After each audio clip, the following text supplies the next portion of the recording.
हरे कृष्णा, राधे राधे। हमारे चैनल में आप सबका स्वागत है। आप सभी वैष्णव भक्तों वृंदों के चरणों में हमारा कोटि कोटि प्रणाम। हम हैं आपकी सखी वृंदा देवी दासी। आप सबके लिए फिर से लेकर आए हैं बिहारी जी का एक अद्भुत चमत्कार।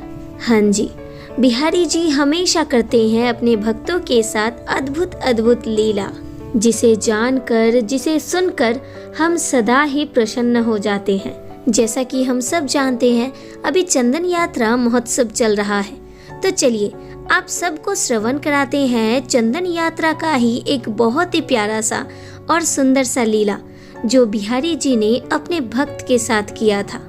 लेकिन लीला कथा सुनने से पहले हर रोज की तरह एक ही अनुरोध है, हमारे चैनल को सब्सक्राइब कर दीजिए, बेल आइकन को भी प्रेस कर दीजिए हर रोज ठाकुर जी का ऐसा ही प्यारा प्यारा लीला कथा सुनने के लिए।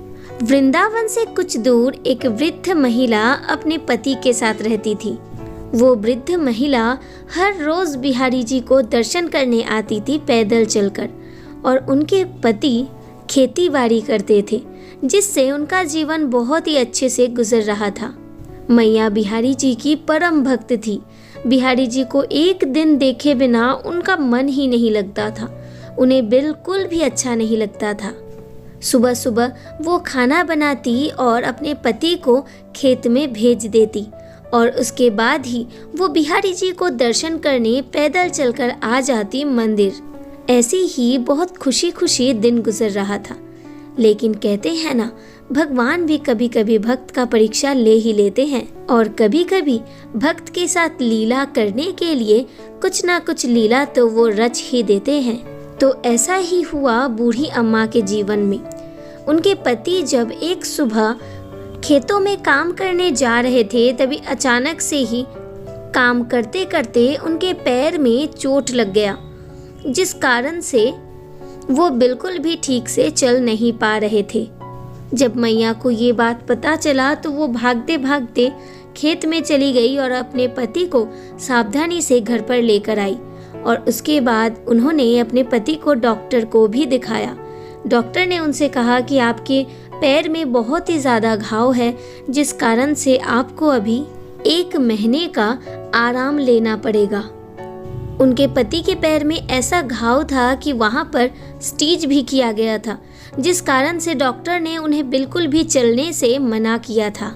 अब मैया करे तो करे क्या, इसीलिए वो अपने पति को देखभाल करने लगी। पति के पैर में इतना ज़्यादा दर्द था और डॉक्टर ने भी मना किया था उन्हें चलने में, जिस कारण से अब मैया कहीं भी नहीं जा पा रही थी। जिस बिहारी जी को 1 मिनट देखे बिना उन्हें अच्छा नहीं लगता था, अब तो 7-8 दिन हो चुका था उन्होंने बिहारी जी को दर्शन नहीं किया। उनका हृदय मन सब कुछ व्याकुल हो रहा था, लेकिन फिर भी उनके पास कोई उपाय नहीं था। वो अपने पति का सेवा कर रही थी और मन ही मन बिहारी जी को कहती, जब तुम्हारे बापू ठीक हो जाएंगे लाला, तब मैं तुम्हें दर्शन करने जाऊंगी। मैया के लिए रोना मत, मैया तुझे हमेशा याद करती है। यही सब कहते कहते बिहारी जी के साथ बात करते करते उसका दिन गुजर रहा था। कुछ ही दिनों में चंदन यात्रा महोत्सव भी आरंभ हो गया था, तो मैया का मन और भी ज्यादा व्याकुल हो रहा था। वो मन ही मन दुखी हो रही थी कि चंदन यात्रा शुरू हो गया और मैं अपने लाला को दर्शन ना कर पाई। हर साल मैं अपने लाला के लिए चंदन घिसती हूँ, लेकिन इस साल देखो मैं कैसे जाऊँ लाला के लिए चंदन लगाने। वो मन ही मन बहुत ज़्यादा दुखी हो रही थी, लेकिन उनके पास कोई भी उपाय नहीं था। उस दुखी मन से ही दिन गुजर रहा था। तभी एक दिन मैया ने सोचा कि मैं चंदन का लेप तो भगवान को नहीं लगा सकती, क्योंकि मैं मंदिर ही नहीं जा सकती, तो कोई बात नहीं, घर पे ही मैं भगवान को चंदन का लेप लगाऊंगी। यही सोचकर वो चंदन घिसने लगती है। लेकिन तब भी और एक विपत्ति उनके सामने आ जाता है। चंदन तो उन्होंने घिस लिया, लेकिन वो चंदन वो किसे लगाएंगी, क्योंकि उनके पास बिहारी जी का कोई चित्रपट भी नहीं था और ना ही कोई विग्रह या मूर्ति था। बिहारी जी को कैसे चंदन लगाऊं, यही सोचते सोचते उनके मन में ख्याल आया, अरे मेरे बिहारी जी तो हर जगह पर उपस्थित है। प्रहलाद महाराज के लिए वो तो खम्बे से बाहर आ गए थे, तो ये सब मैं क्या सोच रही हूँ। और मन में ये ख्याल आते ही उन्होंने अपने घर के दीवार पर ही चंदन का लेप लगाना आरंभ कर दिया और मन ही मन कहने लगी, लाला चंदन का लेप लगाकर तुझे आराम तो मिल रहा है ना, तो दुखी मत होना कि मैं तेरे पास नहीं जा पा रही हूँ, लेकिन मैं घर पर ही तुझे चंदन का लेप लगा देती हूँ। यही सब कहती और हंसते हंसते अपने बिहारी जी से बातें करती। और तभी उनके घर पे आता है एक 7-8 साल का छोटा सा बच्चा। घर के दरवाजे पर आते ही कहता है, मैया, ए मैया, क्या कर रही है? मैया कहती है, ये देख लाला, बिहारी जी को चंदन का लेप लगा रही हूँ। अभी गर्मी बहुत ज्यादा है ना, इसीलिए। मैया की बातों को सुनकर वो छोटा सा लाला कहता है, चंदन के लेप से क्या होगा मैया? मैया हंसते हुए कहती है, चंदन के लेप लगाने से गर्मी कम लगता है।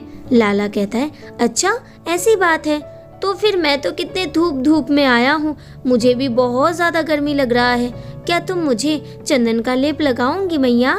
वो कहती है, कुछ देर बैठ जा, अभी तक बिहारी जी के संपूर्ण अंग में मैंने चंदन नहीं लगाया, पहले लगा दूं, उसके बाद मैं तुझे टीका दे दूंगी।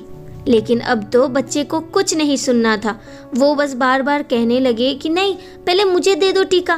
क्या दीवार पर कब से चंदन बस घिसे जा रही है, यहाँ मैं खड़ा हूँ, मुझे गर्मी लग रहा है, उसका कुछ नहीं, तुझे दीवार पर ही चंदन लगाना है क्या? मुझे थोड़ा चंदन लगा दे मैया। मैया के पीछे खड़े होकर लाला बार बार उनसे जबरदस्ती करने लगा कि मैया मुझे चंदन लगा दे। और उसी वक्त जैसे ही मैया पीछे मुड़ी तो उन्होंने एक अद्भुत दर्शन किया। इतना सुंदर लाला उनके सामने उपस्थित था कि जैसे मानो उनका होश ही उड़ गया हो। वो छोटा सा बच्चा बहुत ही सुंदर था और बहुत ही मासूम, जिसे देखते ही मैया का मन प्रसन्नता से भर गया। उन्होंने लाला से कहा, अरे लाला, तो कितना प्यारा है, कहाँ से आए हुए? हंसता हुआ लाला कहता है, जा, मुझे न जानती तू, मैं तो वृंदावन में रहता हूँ। चल कोई बात नहीं, पहले मुझे थोड़ा चंदन का लेप लगा दे। लाला के चेहरे को देखकर वो इतना ज्यादा प्रसन्न होती है कि अपना सुध बुध ही खो देती है और लाला के संपूर्ण अंग में वो चंदन का लेप लगाने लगती है। चंदन का लेप लगाना समाप्त होते ही लाला कहता है, बस बस मैया, अब मुझे घर जाना होगा, नहीं तो फिर मेरी मैया मुझे डांटेगी। मैया कहती है, इतनी जल्दी चले जाएगा लाला, कुछ खाकर तो जा। ये कहते ही उन्हें याद आता है कि उनके घर में तो कुछ भी नहीं है उसे देने के लिए, बस कुछ ही चावल का दाना था जिसे आज पकाकर वो पति पत्नी खाने वाले थे। लेकिन मैया के मुंह से खाने की बात सुनते ही लाला कहता है, मैया तूने मुझे फिर से रोक दिया, मुझे बहुत जोर का भूख लगा है, तेरे पास जो भी है वो मुझे दे दे, मैं खाते खाते घर चला जाऊं। मैया अपने दोनों आंखों में अश्रु लेकर उसे चावल का वही दाना दे देती है और कहती है, लाला तुझे देने के लिए मेरे पास कुछ भी नहीं है, बस यही कुछ दाना मेरे पास था, क्या तू इसे खाएगा?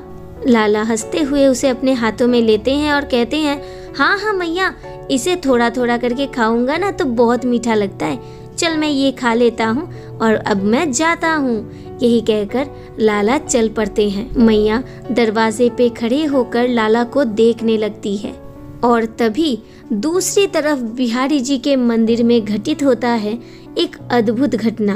बिहारी जी के मंदिर में दर्शन के लिए जैसे ही मंदिर का पट खोलता है तो सारे पुजारी जी, गोसाई जी एकदम हैरान और चौकित हो जाते हैं, ये देखकर कि लाला के मुखमंडल में और संपूर्ण अंग में चंदन का लेप लगाया हुआ है और साथ ही उनके हाथों में और मुख में उन्हें मिलता है चावल का दाना, जिसे देखकर वो बहुत ही हैरान होते हैं। लेकिन जैसा कि पुजारी जी जानते हैं कि हमारे बिहारी जी हमेशा अपने भक्तों के साथ लीला करते ही रहते हैं, तो बिहारी जी को दर्शन करते ही उन्हें समझ में आ जाता है कि आज बिहारी जी ने किसी भक्त के साथ लीला रचा है और किसी भक्त के पास जाकर उन्होंने अपने संपूर्ण अंग में चंदन का लेप लगाया है, लेकिन कौन है वो भक्त, ये ही तो जानना है। और उसी रात बिहारी जी सपने में गोसाई जी को सारी बातें बताते हैं। बिहारी जी के बातों को सुनकर स्वयं गोसाई जी उस वृद्ध महिला के घर पर जाते हैं और उनसे मिलते हैं। सच्चे भक्त का दर्शन पाना भी बहुत भाग्य की बात होती है। गोसाई जी भक्त को देखते ही बहुत प्रसन्न होते हैं और मैया बाबा को सारी बातें बताते हैं। मैया भी अपने लाला के लीला को सुनकर बहुत प्रसन्न होती है और भागी भागी अपने बिहारी जी को दर्शन करने चली जाती है और वहां जाकर कहती है, लाला मैं ना आ पाई तो तू आ गया। ठीक है, अब से तो मैं हर रोज तुझे चंदन का लेप लगाऊंगी। और कहा जाता है कि अपने अंतिम समय तक उस मैया ने भगवान बिहारी जी को चंदन का सेवा दिया था। तो देखा मित्रों, ऐसे होते हैं भक्त और ऐसा होता है भक्त के प्रति भगवान का प्रेम। आप सभी को चंदन यात्रा महोत्सव की ढेर सारी शुभकामनाएं और अभिनंदन। सब मिलकर बोलिए, बांके बिहारी लाल की जय, राधा रानी की जय, सभी वैष्णव भक्तों वृंदों की जय। इस चंदन यात्रा के शुभ मुहूर्त में आप भी अपने लाला को लगाते हो ना चंदन? अगर नहीं लगाते हैं तो हर रोज ठाकुर जी को चंदन का लेप लगाइए। अगर समय ना मिले तो एक टीका अवश्य लगाइए। अब बताइए, आज का ये प्यारा सा लीला कथा आप सबको कैसा लगा? अगर अच्छा लगा हो, दिल को स्पर्श किया है तो प्लीज़ वीडियो को ज़्यादा से ज़्यादा शेयर कर दीजिए ताकि हर कोई ठाकुर जी का ये प्यारा प्यारा लीला कथा श्रवण कर पाए। और अगर आपके जीवन में भी घटित है कुछ ऐसा लीला जो आप हमारे साथ शेयर करना चाहते हैं तो प्लीज़ हमें कॉमेंट में ज़रूर बताइएगा। हम अपना व्हाट्सएप नंबर आपको दे देंगे। और अगर आप हमारे चैनल में नए हैं तो प्लीज़ हमारे चैनल को सब्सक्राइब कर लीजिए, बेल आइकन को भी प्रेस कर लीजिए हर रोज़ ठाकुर जी का ऐसा ही प्यारा प्यारा लीला कथा सुनने के लिए। मिलते हैं नेक्स्ट वीडियो में ऐसे ही अपने गोपू के साथ। हमेशा हंसते रहे, बहुत बहुत बहुत खुश रहे। Hare Krishna, Radhe Radhe. Thank you for watching. Hari बोल।